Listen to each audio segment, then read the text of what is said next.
Hey everyone, creator mom. I want to read this portion of the book, Growing Up as a Scapegoat to a Narcissistic Parent, A Guide to Healing. That's the whole title. It's just a section about narcissistic rage towards a child. I was trying to think of examples of when I experienced that, and I think I experienced the most narcissistic rage when I did not see things the same way or had a difference of opinion as the narcissist parent. They didn't like that, especially if it was like a really hot topic or like something people are passionate about.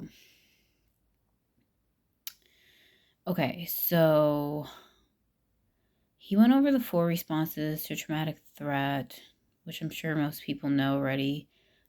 Fight, flee,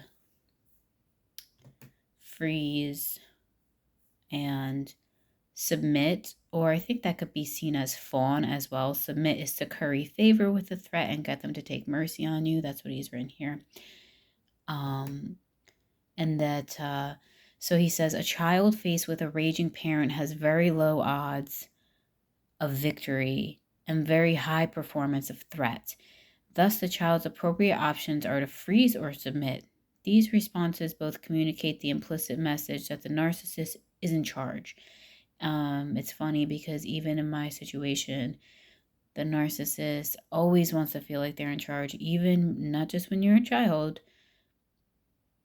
when you're an adult. Maybe that's how you really know, right? Because you're like, well, yeah, as a kid, of course, the parent is in charge. That's pretty acceptable. But when they continue to do that behavior when you're older, when you're an adult, when you're 40, 50, and they continue to exert this dominance over you and literally tell you, they bully you like they are in fucking charge. That's a problem. So anyways, when you can't put in your opinion or your 2 cents without being afraid of that narcissistic rage, that's a problem. Given the source of the narcissist rage is the feeling that someone, often a child, is not reflecting back their superiority, the narcissist superiority. These modes of response help the narcissist restore their inflated sense of self-worth. To fight or flee, the narcissist would rather enrage them. Excuse me, I read that wrong. To fight or flee, the narcissist would only further enrage them. So obviously a child is not going to be like, well, maybe a child would resist a bit, but they know, as a child, you don't want to enrage the parent. So anyways, so for the moment, the tragic reality of the child is having to freeze and or submit when the narcissist parent flies into a rage at him or her.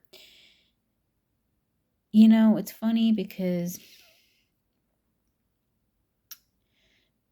I feel like my mother did get pissed off, but I don't think it was ever a rage where it was just like, there's another section in this book where someone describes their parents' narc rage, and it was like they look like they're possessed by a demon or whatever, that type of rage. I don't ever remember really experiencing that, but I remember experiencing being fearful of upsetting, but I just don't think it was like a rage where it's just like, rah, like I'm gonna kill you or I'm throwing things at you. It wasn't like anything that intense. It was more subtle, I think, and I think I was shut down pretty quickly, kind of like you better shut the fuck up, like that type of thing. Like that was more like the narcissistic rage. Maybe if I would have pressed into it further, I don't know. Anyways, so he writes, this often does not come naturally. Let me reread that. So it says, so for the moment, the tragic reality of the child is having to freeze or submit when the narcissist parent flies into a rage. This often does not come naturally, as most children are born with a source of vitality and energy that must be curtailed to respond in this way. This is where self-diminishing beliefs come in. self-diminishing beliefs.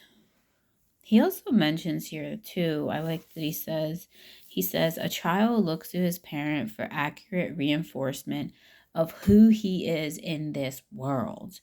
So there's a part in this book where he talks about that adage or whatever about if a tree falls in the woods and nobody's around, does the sound exist essentially because nobody heard it?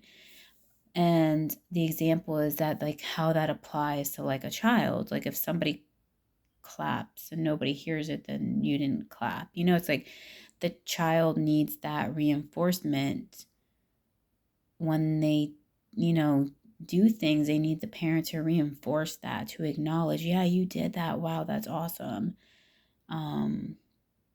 For it to actually be real in a way. Do you know what I'm saying? Like something like that. I'm sorry if I'm butchering that, but I read it in a past section.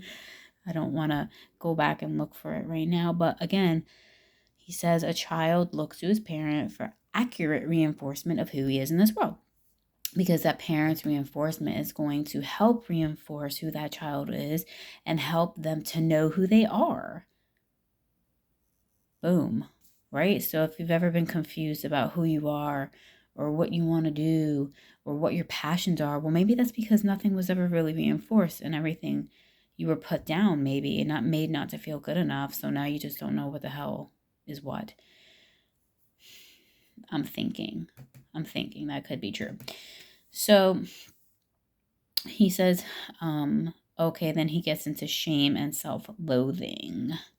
One of the very adaptive ways one can ready oneself to freeze in fear or offer a submissive countenance is to develop beliefs about oneself that engender such reactions. Janina Fisher, an expert in understanding and coping with effects of prolonged abusive childhoods, has described how self-diminishing beliefs can make it easier to submit or freeze. A child who believes he is defective will have a much easier time doing what the narcissistic parent tells him to do than a child who believes he deserves to be treated with respect.